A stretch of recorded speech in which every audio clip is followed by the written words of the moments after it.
ಮುಂದೆ ಕರಿಯರ್ಗೋಸ್ಕರ ನೆಕ್ಸ್ಟ್ ಮತ್ತೆ ಓದಬೇಕಂತ ನನ್ನ ಒಂದು ಡ್ರೀಮ್ ಇತ್ತು. ಸೊ ಹಾಗಾಗಿ ನಾನು ರಿಸೈನ್ ಕೊಟ್ಬಿಟ್ಟು ಬ್ಯಾಂಗ್ಳೂರಲ್ಲಿ ಟ್ರೈ ಮಾಡಬೇಕಂತ ಅಂದ್ಕೊಂಡಿದ್ದೆ, ಒಂದು ಮಣಿಪಾಲ್ ಹಾಸ್ಪಿಟಲ್ ಅಂತ. ಅದು ದೊಡ್ಡ ಹಾಸ್ಪಿಟಲು. ಸೊ ಹಾಗಾಗಿ ಇಂಟರ್ವ್ಯೂ ಕೊಡೋಕ್ಕಿಂತ ಮುಂಚೆ ನಾನು ಹೋದ ವೀಕಿಗೆ ಬಂದಿದ್ದೆ. ಈಗ ಬಂದುಬಿಟ್ಟು ದೇವ್ರ ಹತ್ರ ಕೇಳ್ಕೊಂಡಿದ್ದೆ, ಅಲ್ಲಿ ಹೋಗ್ತೀನಿ ಒಂದು ಕಡೆ ಸೆಲೆಕ್ಟ್ ಆದರೆ ನೀವು ಸಾಕ್ಷಿ ನಾನು ಹೇಳ್ತೀನಿ ಅಂತ ಕೇಳ್ಕೊಂಡಿದ್ದೆ.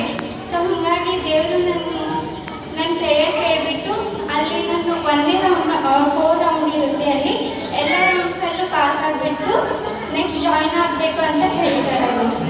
ಅದಕ್ಕಾಗಿ ದೇವರಿಗೆ ಸಾಕ್ಷಿ ಹೇಳ್ತಾ ಇದ್ದೀನಿ, ಇವು ಕೂಡ ಭಕ್ತಿಯಿಂದ ಕೇಳಿಕೊಂಡ್ರೆ ಅದ್ರ ಜೊತೆ ನಮ್ಮ ಪ್ರಯತ್ನನೂ ಇರಬೇಕು.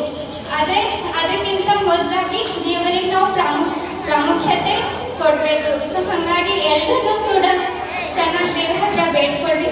ದೇವರು ನಮ್ಮ ಜೀವಿತದಲ್ಲಿ ಹೇಗೆ ಅದ್ಭುತ ಮಾಡಿದ್ದಾರೆ ಅದೇ ರೀತಿ ಮುಂದೆನೂ ಮಾಡಬೇಕಂತ ನಾನು ಕೇಳ್ಕೊಳ್ತಾ ಇದ್ದೀನಿ. ಹಾಗೆ ಮುಂದೆ ಇನ್ನೂ ಹೆಚ್ಚು ಸಾಕ್ಷಿಗಳನ್ನು ಈ ರೀತಿ ಹೇಳಬೇಕಂತ ನಿಮ್ಮೆಲ್ರಿಗೂ ಕೇಳ್ಕೊಳ್ತಾ ಇದ್ದೀನಿ. Thank you Jesus.